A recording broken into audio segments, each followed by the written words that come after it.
Good evening. I'm here in the living room in my lazy boy with the fireplace on. It's supposed to go to minus something like 34 Celsius this evening here in Manitoba.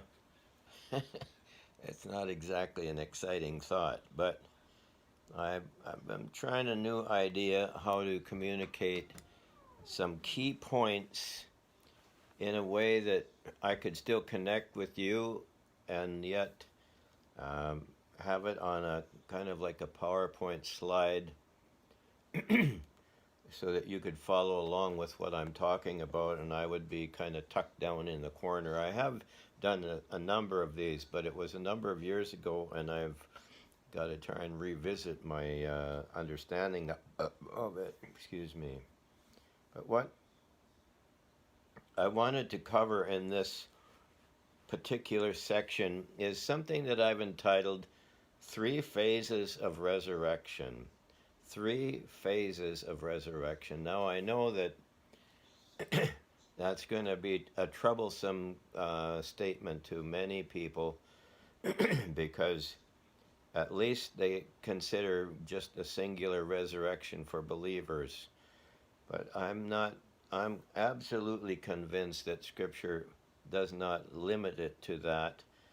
And also we have to include the resurrection of the dead at the end of the millennium. So I put these three phases together on this very brief video. It'd probably be 5 or 6 minutes long.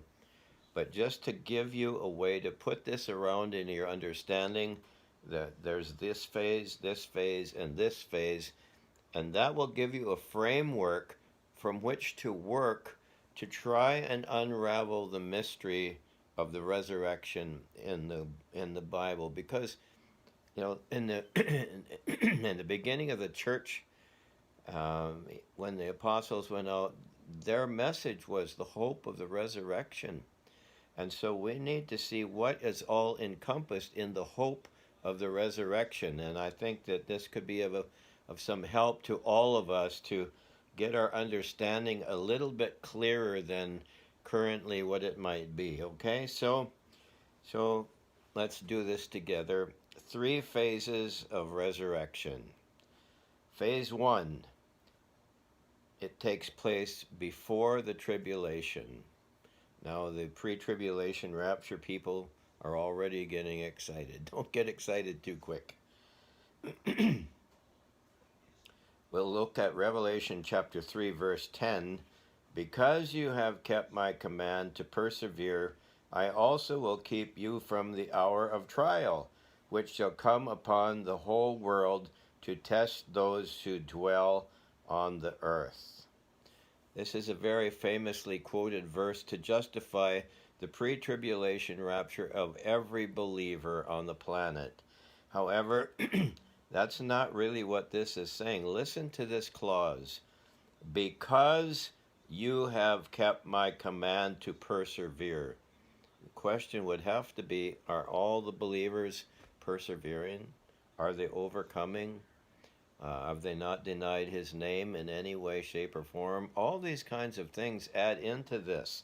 So this is phase 1. This will take place just prior to the tribulation, because the Lord promised us them in this verse, I will keep you from the hour of trial, because you have kept my commands. You see, this is like a reward, a trade-off for being the people that God wanted them to be and not shrinking back. So this is very important for us to gather this understanding so that we can pursue this in a very clear and definite way. It's really crucial, very crucial. Now I'm pulling my slide back up here because it shut off on me. I guess I waited too long.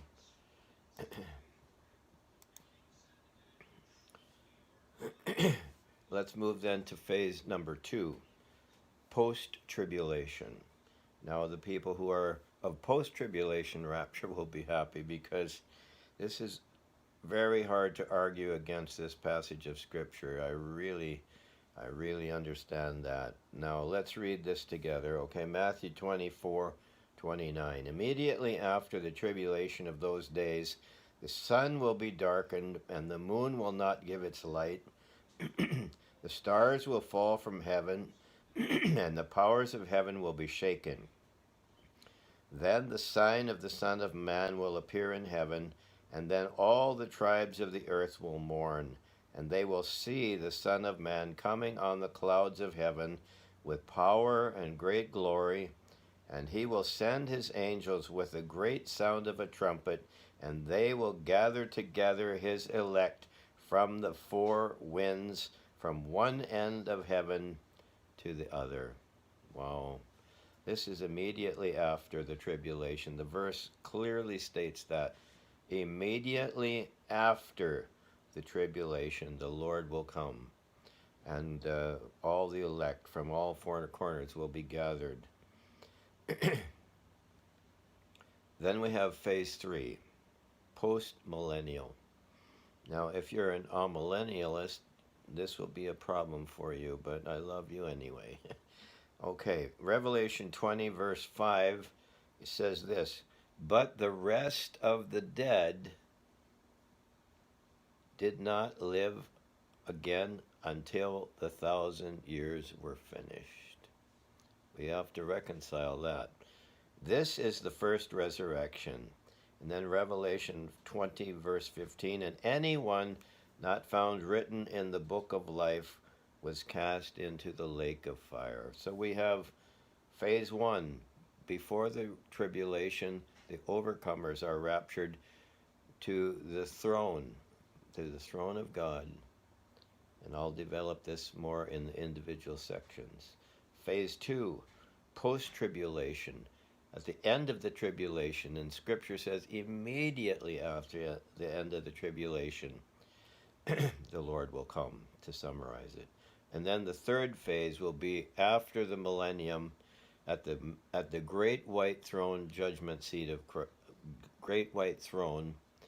The Lord will judge all those who were dead and now raised to stand there, and the books were opened and all of that. And if their name was not written in the book of life, they would be cast into the lake of fire. So we have phase 1, resurrection, phase 2, resurrection, phase 3, resurrection. Phase 1 and 2 will have something to do with rapture for sure. Phase 3, they're brought before the throne of God, the great white throne of God. So they're raised and brought before that throne. We're not totally sure where that throne will actually be, so I'm not commenting on the location of that. So anyway, I'll wrap this up. It's just about 8 minutes in. That's about what I was hoping for. And then I will develop these individual sections in a similar fashion so you can read the things on the screen, and I'll be tucked down in the corner just kind of talking along with you. This is so important. This, as a believer, we're hanging our whole future eternity on truths like this, and yet unfortunately a lot of us really don't understand it, and it is a challenge to open it up. I'll tell you, I spend and have spent for decades so many hours working to try and make this kind of this. People have said the more you understand it, the simpler you can make it. So I'm trying to make it super simple for all of us to be able to grasp and lay hold of and be filled with hope, or be motivated to be faithful to the Lord, to keep his desire and not deny his name, that we could hear well done, that we could be kept from the hour of trial, on and on and on. Okay? Well, the Lord bless you all. This is wonderful. Bye-bye.